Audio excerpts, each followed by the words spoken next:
নহয়গে তেতিয়া ৰাইজৰ দলৰ স্থিতি কি হ'ব চাবিছৰ কাৰণে মিত্ৰতা হ'বই লাগিব চক আমি খুব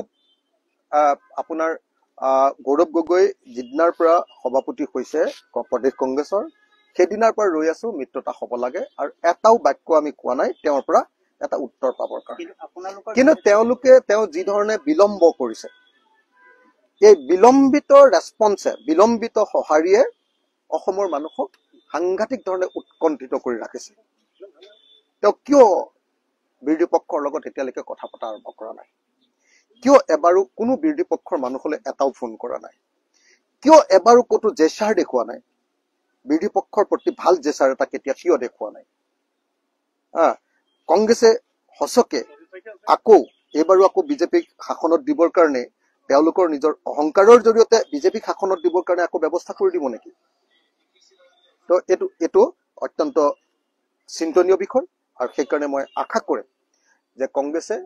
2026 কাৰণে ঐক্যবদ্ধ হ'বৰ কাৰণে কাম আৰম্ভ কৰক আমি সকলো ঐক্যবদ্ধ হ'বৰ কাৰণে সাজু আছো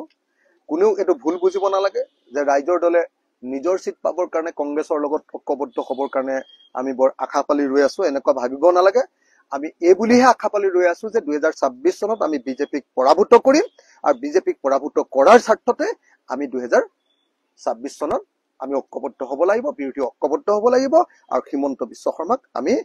জেলত দিব লাগিব তাৰমানে আপুনি এই ব্যক্তিগত ক্ষেত্ৰত কিবা অসুবিধা পায় কিন্তু ৰাইজৰ দল আৰু অন্যান্য যি বিৰোধী ঐক্যমঞ্চ একত্ৰিত হ'বই লাগে মানে ব্যক্তিগতভাৱে মানে অসুবিধা পোৱাৰ কোনো প্ৰশ্নই নাই কাৰণ ব্যক্তিগতভাৱে অসুবিধা পোৱাৰ প্ৰশ্নই নাই এই কথাটো কাইলৈ যদি গৌৰৱ গগৈ মুখ্যমন্ত্ৰী হয় মাজে মাজে কোনোবাই কৈ থাকিব যে APSC কেলেংকাৰীটো হৈছিল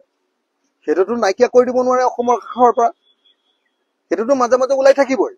সেইটো কাৰণে আবেগিক হৈ যদি কাইলৈ যদি তেখেতে চিফ মিনিষ্টাৰ হোৱাৰ পাছত কাৰোবাক জেলত দি দিয়ে সেইটো ভাল কথা হ'ব নেকি যে মোৰ দেউতাক এনেকে কৈছে মই ইয়াক জেলতে দি দিওঁ প্ৰতিশোধ পৰায়ণত আবেগিক হৈ এইটোতো বেয়া কথা ন তেখেতৰ দেউতাক মুখ্যমন্ত্ৰী আছিলে গতিকে মুখ্যমন্ত্ৰীজনক মাজে মাজে কোনোবাই সমালোচনা কৰিবই আৰু মুখ্যমন্ত্ৰীজনক সমালোচনা কৰাৰ কাৰণে যদি বেয়া পায় আবেগিক হৈ যদি ৰাজ্যৰ স্বাৰ্থ বিসৰ্জন দিয়ে সেইটোতো একেবাৰে সাবজেক্টিভ কথা এটা হ'ব ব্যক্তিকেন্দ্ৰিক কথা এটা হ'ব আপোনালোকে মিত্ৰতাৰ আশা কেতিয়ালৈকে ৰ'ব আমি মিত্ৰতাৰ আশা সদায় শেষৰ দিনটোলৈকে ৰৈ থাকিম আমি সদায় মিত্ৰতাৰ কাৰণে আশাবাদী মিত্ৰতা হ'বই লাগিব বিজেপিক আমি হৰুৱাবই লাগিব আৰু বিজেপিক হৰুৱাবৰ কাৰণে